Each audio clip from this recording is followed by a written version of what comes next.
যেই বাড়িতে কোরআনের গান, কোরআনের আওয়াজ, কোরআনের সুর ভেসে এলো না, ওই বাড়িতে আল্লাহর রহমত, আল্লাহর বরকত কোনো সময় নাযিল হয় না।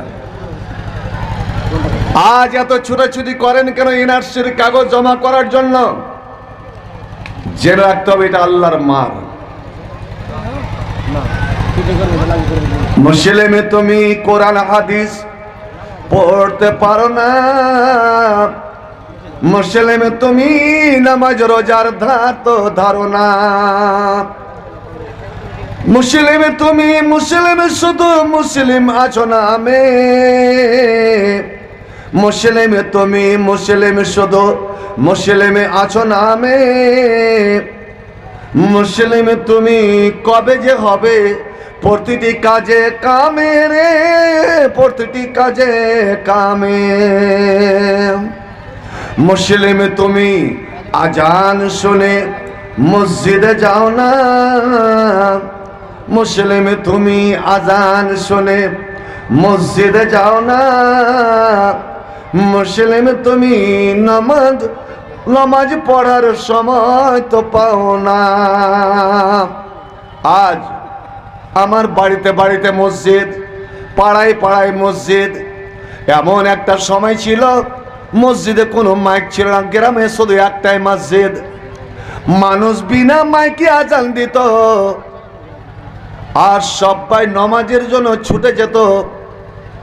মসজিদ কোনো পাকা মসজিদ ছিল না, আপনার টাইলস বসানো মসজিদ ছিল না, ধুলো বালির মাটির মসজিদ।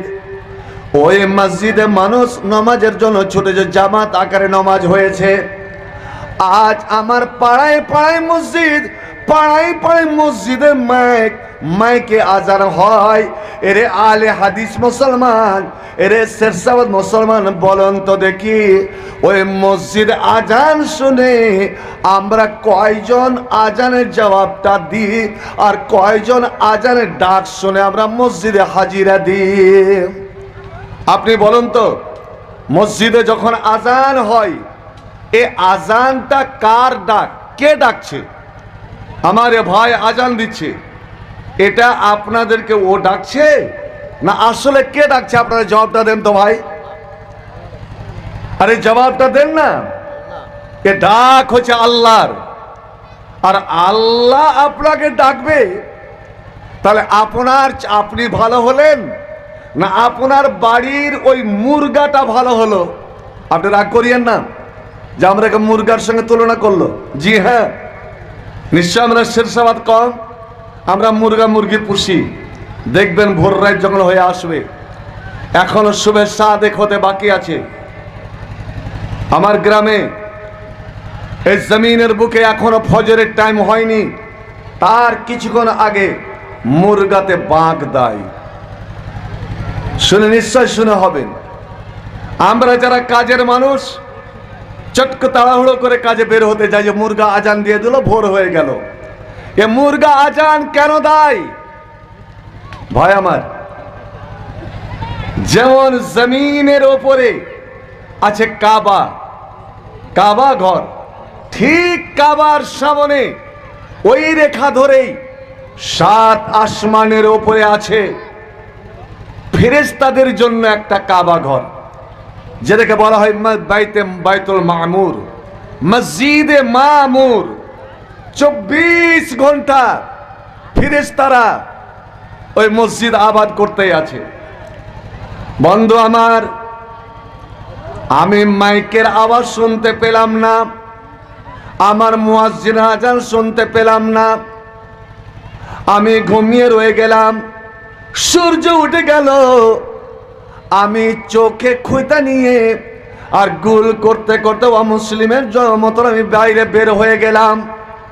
বলুন তো দেখি, ফজরের নামাজ আর আসরের নামাজ, এই 2 ওয়াক্তের নামাজ যারা তারক করে দেয়, যারা ছেড়ে দেয়, বন্ধুরে, ওই সব মুসলমানদের নাম কোনোদিন মুসলমানের খাতায় উঠবে না, উঠবে না। কারণ ওই 2 সময়ে আল্লাহ রাব্বুল আলামিনের পক্ষ থেকে ফেরেশতারা হাজিরা নাই। রাত্রের ফেরেশতা আসরের সময় চলে আসে, দিনের ফেরেশতা চলে যায়।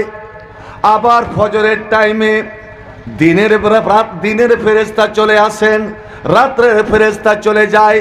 এরা হাজিরা নিয়ে গেল, ওরা হাজিরা এসে নিয়ে নিল। আল্লাহ রাব্বুল আলামিনের দরবারে খাতাটা জমা হয়। আল্লাহ রাব্বুল আলামিন দেখেন আজ এই খালিফা চকের কে কে আমার বোনার জামাতে ছিল আর কে কে ছিল না। এবার চিন্তা করুন তো দেখি, আল্লাহর খাতায়, ফেরেশতাদের খাতায়, ইমানি খাতায়, আপনার ইসলামের খাতায় যদি আপনার নামটা না পাওয়া যায়, ওই নামটা কার খাতায় যাবে? ওই নামটা সরাসরি শয়তানের খাতায় চলে গেল। আর যারা শয়তানের দাস, যারা শয়তানের গোলাম, আল্লাহর দয়া, আল্লাহর রহম, আল্লাহর বরকত কমের উপরে কোনোদিন হবে না। তো মুরগা আওয়াজ দেয়, আজান, না না না, মুরগা আজান দেয় না, এটা মুরগা আওয়াজও করে না।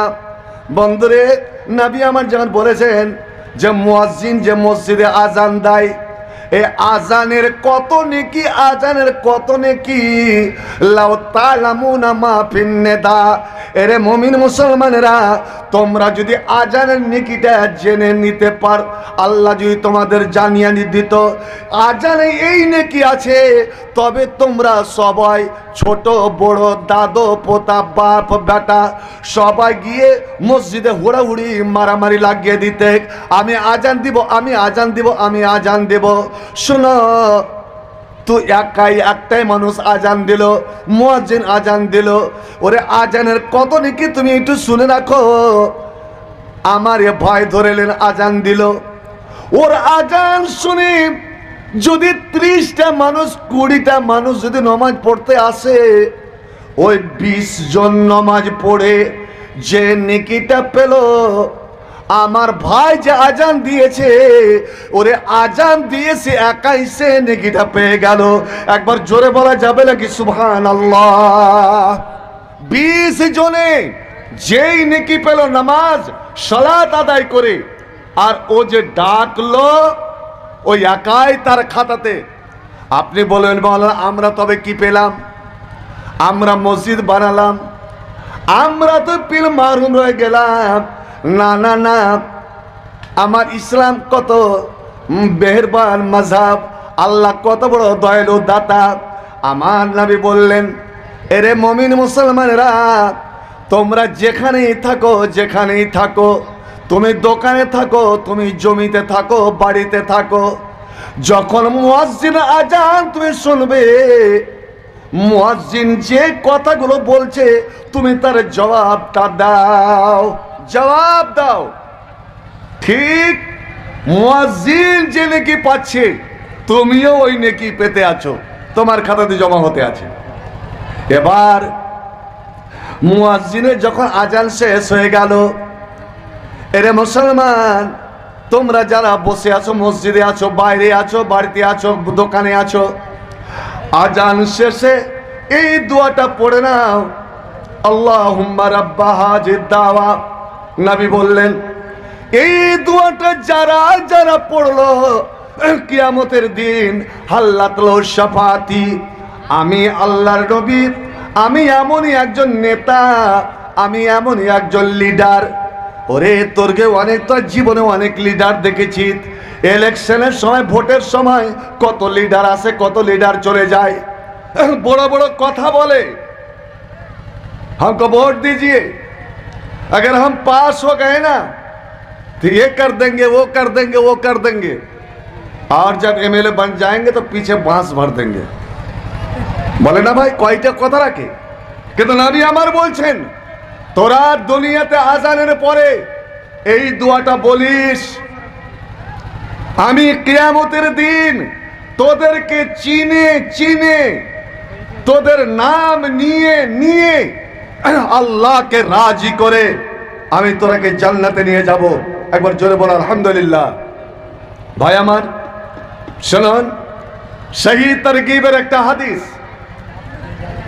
মাগরিবের পরে আর ফজরের পরে এই ছোট্ট দোয়াটি কেউ যদি তিনবার পড়ে, একবার আমার সঙ্গে দোয়াটা পড়েন তো। রাজিতু বিল্লাহি রাব্বান ওয়া বিল ইসলামে দীনা ওয়া বি মুহাম্মাদিন সাল্লাল্লাহু আলাইহি ওয়াসাল্লাম নবিয়্যা। তিনটা কথা, মাগরিবে তিনবার, ফজরে তিনবার। নবী বলছেন ইয়াদি আলাইয়া দেহি, কিয়ামতের দিন আমি আমার ওই বন্ধুদের, আমার ওই মাহবুবদের, আমার ওই